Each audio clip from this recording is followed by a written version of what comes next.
স্বপ্ন দেখেছো বলো বধূ? আমি গভীর রাত্রিতে স্বপ্ন দেখলাম কি সুন্দর দেখতে একটা পুরুষ আমাকে জড়িয়ে ধরলো। তার জন্য কার্য কেন? এ তো আনন্দের বিষয় বধূ। তাহলে কি আমি দ্বিচারিণী হয়ে যাব? ওরা তাকে দেখতে কেমন ছিল বলতে পারবে? আসবে না, সে যে রূপ দেখেছি ও প্রকাশ্যে বলা যাবে না। কি রূপ ধাম যিনি কত কোটি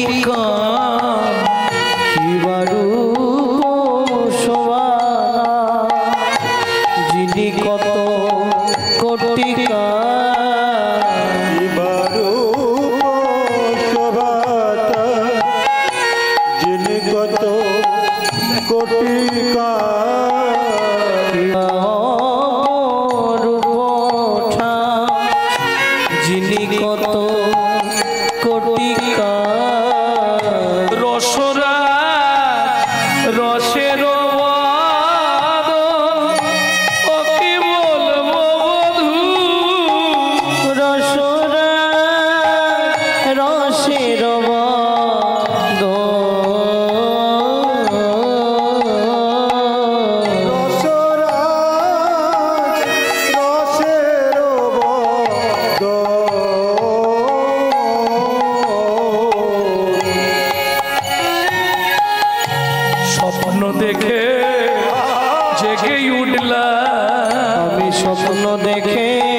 চোখের জল মুছে কান্নাকাটির কিছু নেই।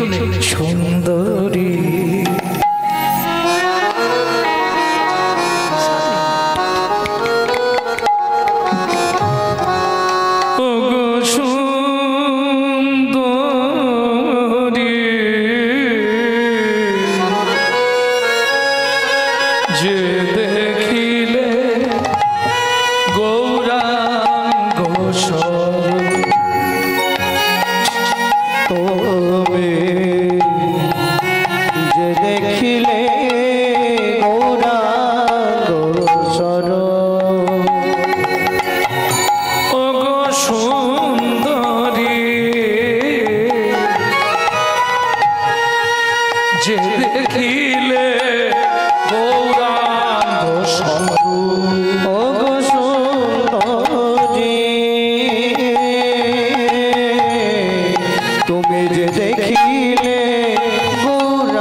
सत्सद्धो मधुरिमा कृति शोभा मदियो तद भवड्डो समजनी सचिगर्भो सिंधु हरिंदो।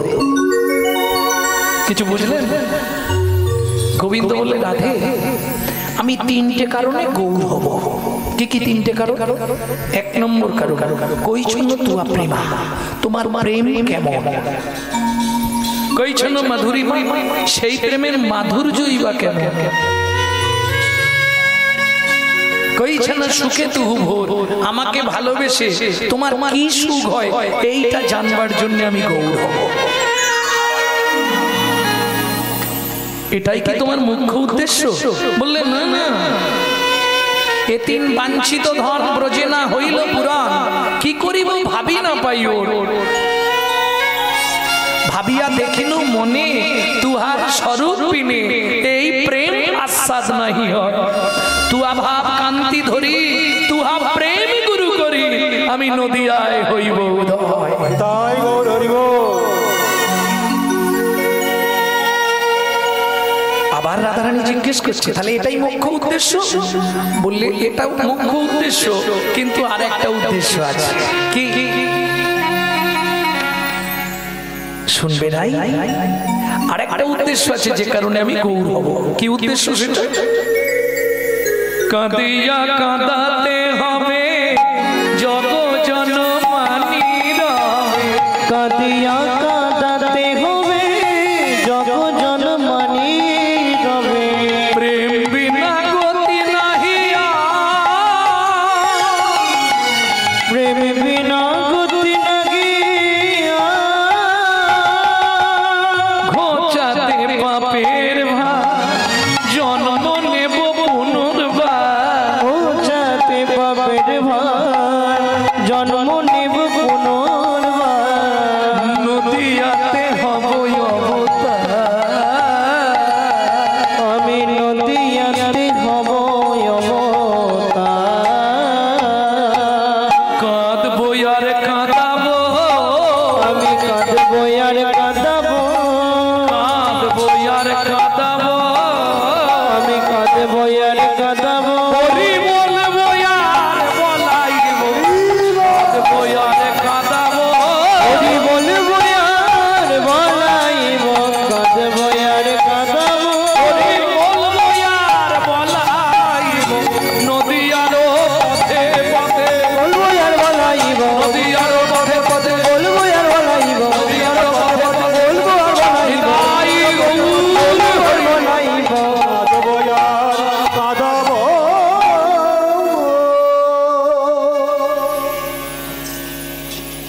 কি ব্যাপার? আজ গরমটাও যেন অত্যাধিক, তাতে টিনের চাল তো তাপটা পুরো আসছে। কি ব্যাপার মা? ও মা, এই যে এত রাত্রিতে আমাকে তুমি তোমার ঘরে ডেকে পাঠালে কেন মা? কিছু বলবে? খোকা, এটা কোন মাস রে? এটা পৌষ মাস। শাস্ত্রে কি বলে জানিস? সব তীর্থ বারবার, একটা জায়গায় একবার। গঙ্গাসাগর একবার। ও, তাই গঙ্গাসাগর একবার। খোকা, কি আমাকে একবার গঙ্গাসাগর নিয়ে যাবি? ওমা, তুমি অশীতিকালের বৃদ্ধা, 80 বছরের ওপর তোমার বয়স। নিয়ে যেতে পারবো, চলতে না পারলে ধামাতে করে মাথায় করে নিয়ে যাবো। কিন্তু জানো মা, নৌকায় যেতে গেলে একটা জায়গা আছে শতমুখী বানতলা, 100 গঙ্গার মুখ এক জায়গায় হয়েছে গঙ্গাসাগর যেতে গেলে। ওটা আপনি কচুবেড়িয়া দিয়ে পার হলে পাবেন না। ওদিক থেকে এলে ভেসেলে করে বা নৌকায় করে দেখতে পাবে। তোমাকে নিয়ে যেতে পারবো মা, কিন্তু নিয়ে যেতে গিয়ে যদি আমাদের নৌকাটা ওই জলের চক্রে পড়ে যায়, আমি ছেলে হয়ে তোমাকে সলিল সমাধি দিতে পারবো মা? মা কাঁদতে কাঁদতে বলে উঠলো, তার থেকে পরিষ্কার করে বল তোমাকে নিয়ে যেতে পারবো না। কি ক্লিয়ার হয়ে যায়? তুমি কাঁদছো মা?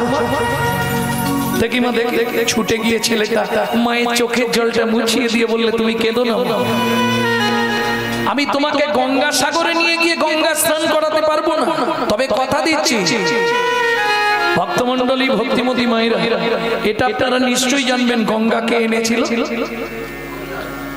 মুখস্থ করেছেন ভালো। ভগীরথ কোন দিক দিয়ে এনেছিল গঙ্গাকে, কত দূর পর্যন্ত? কপিল মুনির আশ্রম।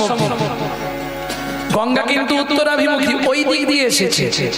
তাহলে পরবর্তীতে এই যে ডায়মন্ড হারবার, দক্ষিণেশ্বর, কালীঘাট, কলকাতার উপর দিয়ে গঙ্গাকে নদিয়ার বক্ষে টেনে নিয়ে গেল কে? সেদিনের ওই ছেলেটা। মা তুমি কেঁদো না মা, তোমাকে নিয়ে গিয়ে হয়তো গঙ্গা স্নান করাতে পারবো না, তোমাকে স্নান করানোর জন্য আমি পতিত পাবনী মা গঙ্গাকে টেনে আনবো এই নদিয়ার মাটিতে। সেদিনের ছেলেটাও ছেলে, আমরাও ছেলে। ছেলেটিকে মাটিকে, মাটি হলে নাভা দেবী। ছেলেটিকে যার ডাক নাম হচ্ছে কমলাক্ষ, ভালো নাম অদ্বৈত আচার্য। ঠিক মকর সংক্রান্তি আগের দিন ওই শান্তিপুরের বাবলার তলায় দাঁড়িয়ে হুঙ্কার দিতে শুরু করলো, কোথায় পতিত পাবনী মা গঙ্গা? নেমে এসো মা, নেমে এসো এই নদিয়ার ভাগ্যাকাশে। নিশ্চয়ই আপনারা জানেন আগের লীলায় এই অদ্বৈত আচার্য ছিলেন দেবাদিদেব মহেশ্বর, যার মস্তকে গঙ্গা বাঁধা ছিল। হুঙ্কার দিতে শুরু করলো শান্তিপুরের মাটিতে দাঁড়িয়ে, পতিত পাবনী গঙ্গে শান্তিদায়িনী গঙ্গে মকর বাহিনী গঙ্গে, পতিত পাবনী গঙ্গে শান্তিদায়িনী গঙ্গে মকর বাহিনী গঙ্গে মা। পতিত পাবনী গঙ্গে শান্তিদায়িনী গঙ্গে মকর বাহিনী গঙ্গে মা। পতিত পাবনী গঙ্গে শান্তিদায়িনী গঙ্গে পতিত পাবনী গঙ্গে মা। দেবী সুরেশ্বরী ভগবতী গঙ্গে ত্রিভুবন তারিণী তরল তরঙ্গে, দেবী সুরেশ্বরী ভগবতী গঙ্গে ত্রিভুবন তারিণী তরল তরঙ্গে, শঙ্কর মৌলি নিবাসিনী বিমলে, শঙ্কর মৌলি নিবাসিনী বিমলে, মমমতি আস্থান তব পদ কমলে, পতিত পাবনী গঙ্গে মকর বাহিনী গঙ্গে শান্তিদায়িনী গঙ্গে পতিত পাবনী গঙ্গে শান্তিদায়িনী গঙ্গে পতিত পাবনী গঙ্গে। কল কল নিনাদে ধ্বনি করতে করতে চলুন গঙ্গা কোনটা দিয়ে যাচ্ছে এবার দেখে। ডায়মন্ড হারবার চেনেন?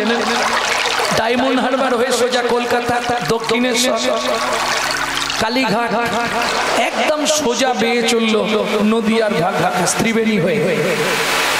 নদিয়ার ভাগ্যাকাশে যখন পৌঁছালো, শান্তিপুরের বাবলার তলায় দাঁড়িয়ে অদ্বৈত আচার্যের কি আনন্দ! তোমার এত সুর নীনা, তোমার এত সুরের তরঙ্গ, তোমার এত সুরের বৈচিত্র্য এই নদিয়ার বক্ষে। আমি অদ্বৈত আচার্য, আজ থেকে তোমার নাম দিলাম সুরধ্বনি। মায়েরা তত্ত্বটা খেয়াল রাখবেন, অদ্বৈত আচার্যের দেয়া নাম সুরধ্বনি গঙ্গা। এইবার চলুন মকর সংক্রান্তির দিন যারা মকর স্নান করে, নিয়মটা কিন্তু ব্রহ্ম মুহূর্ত, তাই তো? অদ্বৈত আচার্যের মা নাভা দেবী ব্রহ্ম মুহূর্তে ওই গঙ্গায় নামলেন স্নান করতে। একটা দুটো নয়, তিনটে ডুব দিয়েছে, দিয়েই বুকের মধ্যে হাতটা দিয়ে চিৎকার করতে শুরু করলো, কমলাক্ষ, কমলাক্ষ, কমলাক্ষ। অদ্বৈত আচার্য ভাবলেন মায়ের পায়েটায় কিছু মনে হয় কামড়ে দিয়েছে, ওইভাবে মা কেন ডাকছে। ছুটতে ছুটতে গিয়ে ঝাঁপ দিয়ে পড়লো গঙ্গায়। মা? ওমা কিছু কামড়ে দিল? ওমা বলো না তোমার কি হলো?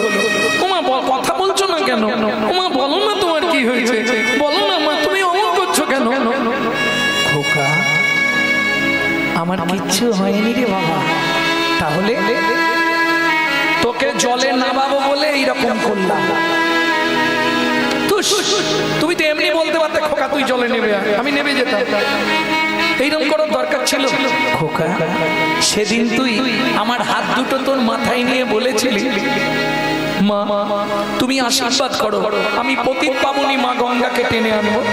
আজকে তোর হাত দুটো একবার আমার মাথায় রাখ না বাবা। কি হয়েছে মা বলো তো? তোমার জন্য এত কষ্ট করে গঙ্গা নিয়ে এলাম, তুমি গঙ্গা স্নান করেই কাঁদছো কেন মা?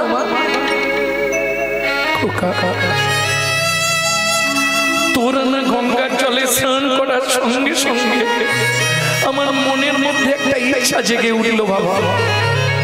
আমি জানি তুই পারবি। কে মা? আগে হাত দুটো আমার মাথায় দে। দিলাম। খোকা, আমি জানি যে ছেলেটা অভাগিনী মাটাকে স্নান করবার জন্য গঙ্গাকে টেনে আনতে পারে। খোকারে চেয়ে দেখ, কলিযুগে কত পতিত জীব পড়ে আছে, এদেরকে উদ্ধার করবার জন্য এই গঙ্গার জলে দাঁড়িয়ে তুই আমার মাথা ছুঁয়ে কথা দে, পতিত পাবন রাধা মদন মোহনকে নামিয়ে আনবি এই কলিযুগের মাটিতে।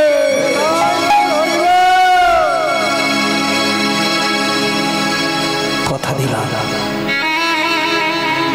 তুমি চিন্তা করো না, আমি তোমার মাথায় হাত রেখে কথা দিলাম, কলির জীবকে উদ্ধারের জন্য রাধা মদন মোহনকে নামিয়ে আনবো এই কলিযুগের মাটিতে। শুরু হয়ে গেল অদ্বৈত আচার্যের সাধনা।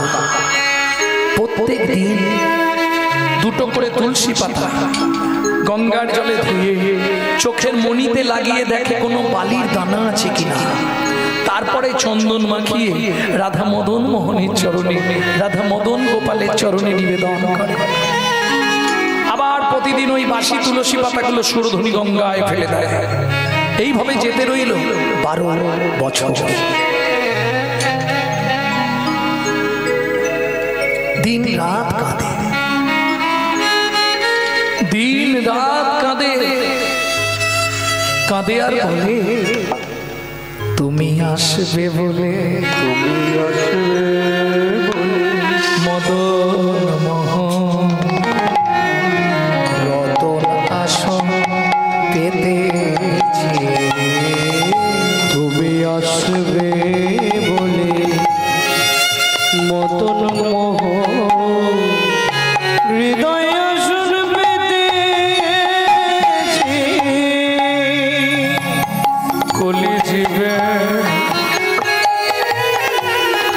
উদ্ধারিবে, কলি জীবে উদ্ধারিবে।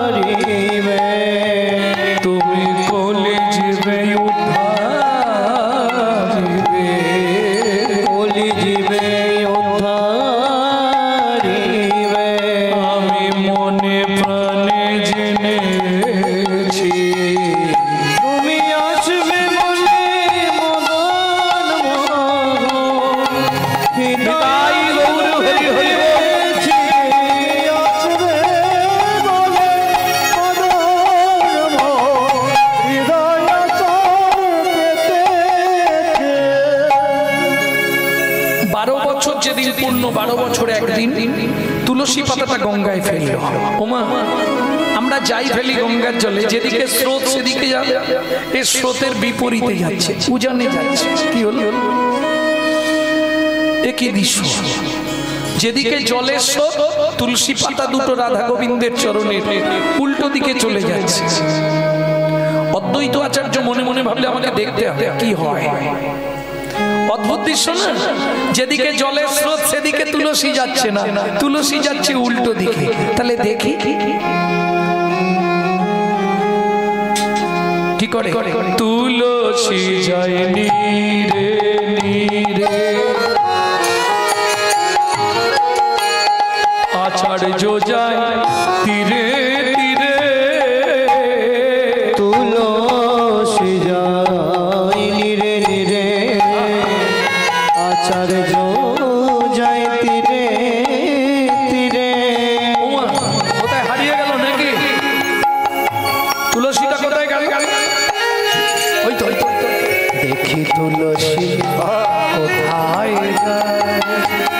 দেখি তুলসী কোথায় যায় ব্রজে নাকি নদী দেখি তুলসী কোথায় যায় ও মায়েরা, তখন অদ্বৈত আচার্যের বয়স কত? 50+। 50+। মহাপ্রভুর জন্ম যখন হলো তখন 52।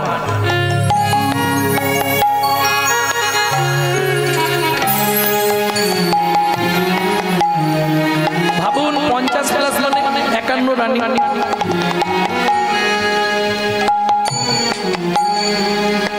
ওই বয়সে তুলসী যখন এপার থেকে ওপারে চলে যাচ্ছে, আড়াআড়ি সুরধুনী গঙ্গা পার হচ্ছে তুলসী, অদ্বৈত আচার্য অবাক হয়ে গেলেন, একই দৃশ্য দেখছি। আর দেরি নয়, মালসাট মেরে ঝাঁপ দিল ওই বয়সে সুরধুনী গঙ্গা, সাঁতার দিয়ে দিয়ে ওপারে গিয়ে উঠেছে। এইবার বলি, সব মেয়েরা ঘাটে স্নান করছে, অদ্বৈত আচার্য তো ঘাট দিয়ে উঠতে পারছে না, কি করবে? এদিকে দাঁড়িয়ে আছে চুপ করে, পাটা ঠেকিয়ে। কেন? এখন মেয়েরা স্নান করছে, সেই ঘাটে যদি আমি যাই, কে কি বলে দেবে, কে কি ভাববে। ও মাইরা, গঙ্গা স্নান করলে গঙ্গায় দাঁড়িয়ে সবার প্রথম সূর্যদেবকে প্রণাম করতে হয়, এটা জানেন? সূর্যদেবকে প্রণাম করছে এক মা। আর দেখবেন গঙ্গা স্রোতে যদি আপনি দাঁড়িয়ে থাকেন, জল এসে আপনাকে বারবার পাক খাবে। ওই পাক দিচ্ছে, শুধু জল নয়, জলের সঙ্গে তুলসী পাতাটাও মাকে প্রদক্ষিণ করছে। যেই গন্ডুসের জলটা তুলে মা দিয়েছে, তুলসী দুটো হাতেই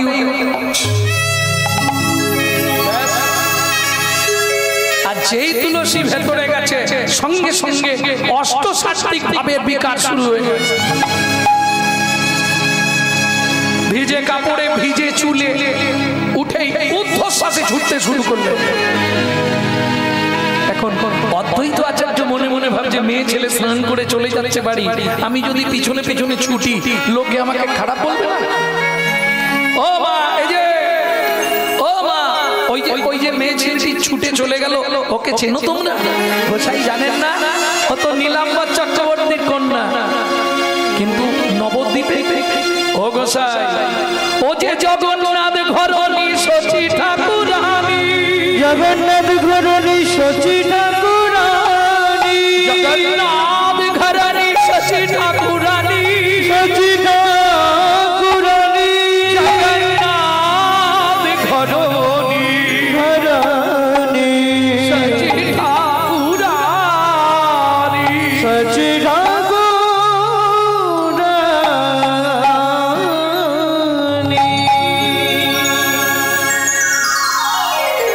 যাই নীলুকে একবার কথাটা বলে আসি।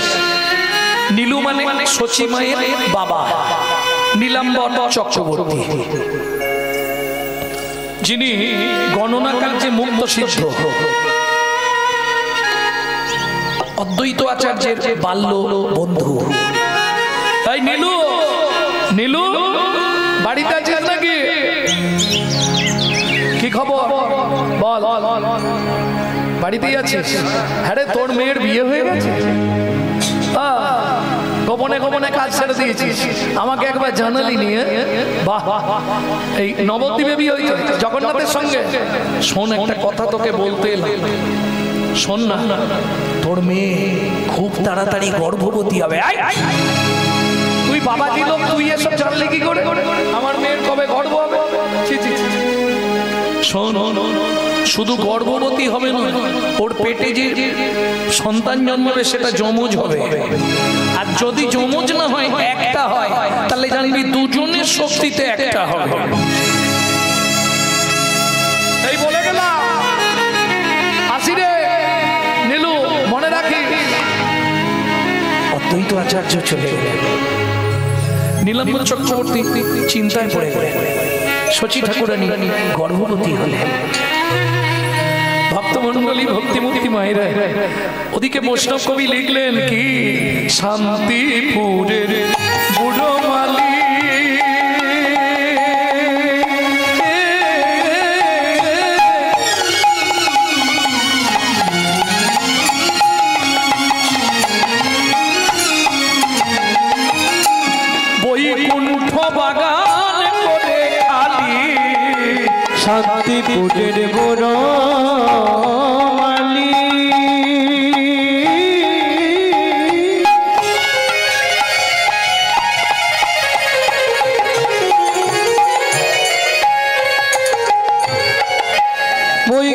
মাঠো বাগান করে খালি এনেছিল রসবৃক্ষের চারা, ওগো এনেছিল রসবৃক্ষের চারা। নিতাই মালি রে পাইয়া চারা তার হাতে দিয়া, নিতাই মালি রে পাইয়া চারা তার হাতে দিয়া, যতনের পিতে কইল নাড়া, যতনের পিতে কইল নাড়া। ভক্তমণ্ডলী, ভক্তিমতী মায়েরা, সন্তান মাতৃগর্ভে কতদিন থাকে? 10 মাস 10 দিন। এখন আর থাকে, এখন 8 মাস 9 মাস 9.5 মাস, 9 মাস হয়ে গেলেই হয়ে যায়। কারণ ডাক্তাররা তো তৈরি আছে। সব থেকে বেশি দিন মায়ের গর্ভে ছিল কে? চৈতন্য মহাপ্রভু। কতদিন? 13 মাস, তয়স 10 মাস। আচ্ছা, তার থেকে বেশি দিন মাতৃগর্ভে কে ছিলেন? শুকদেব গোস্বামী। কত বছর? 16 বছর। আচ্ছা, তার চেয়ে বেশি দিন এবার চিন্তায় পড়ে যাবে।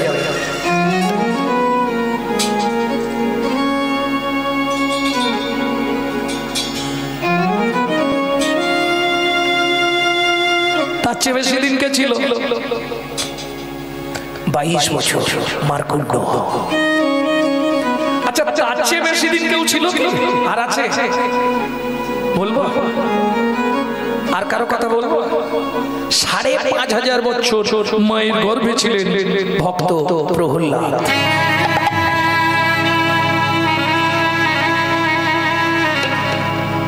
চমকে গেলেন না? এটার একটা কারণ ছিল। কারণটা বলে দেবো নাকি? টাচ করবো না, খালি ওই টাচ। কারণটা অন্য কিছু নয়। এখন হিরণ্যকশিপুরের সঙ্গে ইন্দ্রের বেঁধেছিল একটি ঝামেলা। হিরণ্যকশিপুর যখন সাধনা করতে চলে গেল বনে, তখন প্রয়াত গর্ভবতী। আগের দিন রাত্রে স্বামী স্ত্রী মিলন হয়েছে, পরের দিন সকালে চলে গেছে। ইন্দ্র প্রয়াতুকে তুলে নিয়ে যাচ্ছে, প্রহ্লাদের মাকে। এই সময় ও বাড়িতে নেই, ওর বউকে নিয়ে যাব, তুলে নিয়ে যাচ্ছে। পথে দেখা হয়ে গেছে নারদ মুনির সঙ্গে। আরে ইন্দ্র, এ কার বউ? হিরণ্যকশিপুরের স্ত্রী প্রয়াত। ছি ছি ছি ছি, এ তুমি কি করছো? এখনো তো তোমার জীবনেও শিক্ষা হবে না। এক তো এমন কাজ করেছিলে সারা জীবন ভুগছো, আবার কি করছো তুমি? তুমি জানো প্রয়াত গর্ভবতী? সে কি? হ্যাঁ, শুধু তাই নয়, ওর গর্ভে যে সন্তান আছে বিশুদ্ধ হরি ভক্ত। ভগবান যদি জানতে পারে না, তোমার ষষ্ঠী পুজো করে ছেড়ে দেবে। তাহলে কি করা যাবে? প্রয়াতকে ওইখানেই ছেড়ে রেখে ইন্দ্র চলে গেল। প্রয়াত মনে মনে ভাবলো, আমি যদি এই অবস্থায় বাড়ি ফিরি, এই 7-8 মাস পর গর্ভবতী অবস্থায়, তাহলে পাড়ার লোকেরা বলবে স্বামী চলে গেল সাধনা করতে, ইন্দ্র তুলে নিয়ে গেল, গর্ভবতী হলো। আসল রহস্য তো কেউ জানবে না, তখন কানাঘুষো হবে। তার থেকে নদীতে ঝাঁপ দিয়ে মরে যাই, ঝামেলা শেষ। দেরি করলো না, এত বলি নদী জলে ঝাঁপ দিতে গেল। হাতে ধরে নারদ মুনি তারে বাঁচাইলো, হাতে ধরে নারদ মুনি তারে বাঁচাইলো। চলো চলো মা সঙ্গে চলো, চলো চলো মা সঙ্গে চলো, তুমি আমার সঙ্গে চলো। আমার বাড়িতে যে নারায়ণের মন্দির আছে, তুমি নিত্য সেখানে সেবা পূজা করবে আর হরি কথা শুনবে, আমার বাড়িতে থাকবে। তোমার বাড়িতে থাকবো, তুমি কতদিন রাখবে? তারপর তোমাকে বাড়ি ফিরতেই হবে। তখন লোক খারাপ বলবে না? বেশ, তুমি কি বর নেবে বলো, আমি তোমায় দেবো। বুদ্ধি করে পায়াতে বললো নারদ মুনি, তাহলে তুমি আমাকে একটা বর দাও। কি? যতদিন আমার স্বামী না ফিরবে ততদিন আমার এই সন্তান ভূমিষ্ঠ হবে না। নারদ মুনি বললেন তথা। ৫,৫০০ বছর পর হিরণ্যকশিপু সাধনা করে যখন ফিরলেন, তখন পয়াতুর গর্ভ মুক্ত হলো। সেই গর্ভের সন্তান প্রহ্লাদ। টাচ দিয়ে দিল। এইবার চলুন এগিয়ে যাই। কোথায় ছিলাম? কে বেশি দিন মায়ের গর্ভে ছিল? সব থেকে বেশি দিন ছিল ভক্ত প্রহ্লাদ। বুঝে নিয়ে গেল। এইবার চলুন, মহাপ্রভু ১৩ মাস যখন হয়ে যাচ্ছে, সচিমা প্রসব হচ্ছে না, চিন্তায় পড়ে গেলেন নবদ্বীপের পণ্ডিত সমাজ। ও জগন্নাথ, আরে তোমার শ্বশুর তো গণনা করে, একবার হাত গনিয়ে দেখতে বলো। নীলাম্বর চক্রবর্তী বলে, সচি সব ঠিক আছে, চিন্তা করিস নে মা। তুই যদি বলিস আমি একবার বুড়োটাকে ডাকবো কি না? কেন ডাকতে বারণ করছে সচি ঠাকুরের? যার বংশ কুমিরে খায়, ঢেকি দেখলেই ভয় পায়। আপনারা জানেন এর আগে সচিমার ৮টা ছেলে হয়েছিল। ৮টা। জেনে নিন এগুলো। চৈতন্য চরিতামৃতে নেই, চৈতন্য ভাগবতেও নেই। কোথায় পাবেন? চৈতন্য চরিত মাধুরী নেই, এখন বাজারে নেই। ও আমার দাদুর গ্রন্থ, মানে দাদু পড়তে, এটাই বোঝাতে চাইছি। ভক্তমন্ডলী, ভক্তিমতী মায়েরা, ৮টা সন্তান মারা গেছিল। কেন? অদ্বৈত আচার্য একটা করে দেখতে আসে, সচিমা সুন্দর ছেলে, যেই প্রণাম করে বাচ্চাটা মুখ দিয়ে রক্ত উঠে মরে যায়। এবার বলুন, আপনার জন্য যদি আমার 6টা ছেলে মরে কি 8টা ছেলে মরে, আপনাকে আর জীবনে আমি ডাকবো? আমার ঢিপেই উঠতে দেবো? মা তো সব থেকে বড় কষ্ট। 9 নম্বরে বিশ্বরূপ, সেও চলে গেছে। 10 নম্বরে না, ডাকতে হবে না, দরকার নেই। ঠিক 10 মাস পূর্ণ দিনে প্রসব করলেন সচি ঠাকুরানী। সেদিন আবার ছিল চন্দ্রগ্রহণ, তাই তো? চন্দ্রগ্রহণ, চাঁদ উঠে। এটা বলছে বৈষ্ণবরা বা চৈতন্য ভাগবতে আছে। সেদিন ছিল চন্দ্রগ্রহণ, মহাপ্রভুর হলো জন্মগ্রহণ। নদিয়ায় ছিল চন্দ্রগ্রহণের কারণে হরিনাম গ্রহণ। মিথ্যা কথাই সব।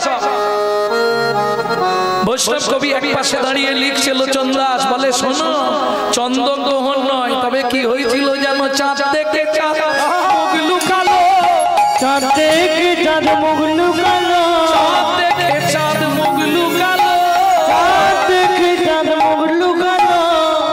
গগনের চাঁদ তো আমার থেকে সুন্দর পৃথিবীতে কেউ নেই। সে যখন ওই গৌর জন্মালো, দর্শন করেছে, সঙ্গে সঙ্গে লুকিয়ে পড়েছে। এই জন্য নাম কি না? চন্দ্রগ্রহণ। হলো পূর্ণ তিথি, ধন্য সময়, সচিমারে কোলে হলো চন্দ্রোদয়। হলো পূর্ণ তিথি, হলো ধন্য সময়, সচিমার কোলে হলো চন্দ্রোদয়। ও মায়েরা, এবার তো আপনারা বলতে পারবেন মহাপ্রভু কোথায় জন্মেছিল, জায়গাটা কে বলবে? দেখতে, আরে জায়গাটার নাম কি? জোরে বলো। সাহস করে বলতে পারছো? হিন্দু বাড়ি জন্ম নিয়েছো, হিন্দু ধর্ম পালন করছো, হিন্দু ধর্মের ভগবান কোথায় জন্মেছে বলতে পারছো না? আরে নবদ্বীপে, তাই তো? তুমি বলনি কেন এতক্ষণ? ও নবদ্বীপ, আমি শুনতে পাইনি মা, জোরে বলবে তো। আচ্ছা, নবদ্বীপে এটা কি জানো? 9টা জায়গা নিয়ে নবদ্বীপ। ও মা, নবদ্বীপ কি একটা জায়গার নাম নাকি? 9টা দ্বীপ নিয়ে নবদ্বীপ। তাহলে একটা ছেলে 9 জায়গায় জন্মালো কি করে? এই রে, বলেও তো ঝামেলায় পড়লাম।